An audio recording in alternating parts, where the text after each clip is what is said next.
大家好，中醫足療健康連線社團牌照已經註冊成功啦！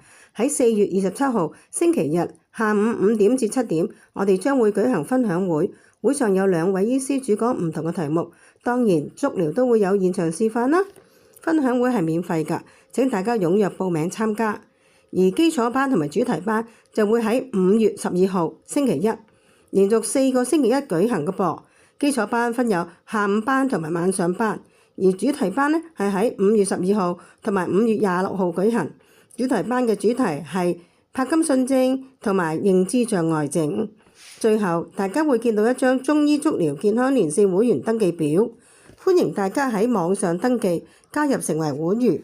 做會員係能夠第一時間收到社團嘅信息，以及開分享會啦、講座、基礎班、主題班嘅時候會有學費嘅折扣㗎。會員重讀呢，仲會有更多優惠。請大家將我哋呢個信息傳俾你嘅親朋好友，等大家都能夠嚟參與我哋嘅活動啦。希望大家都能夠成為會員，將來見到大家啦。再見。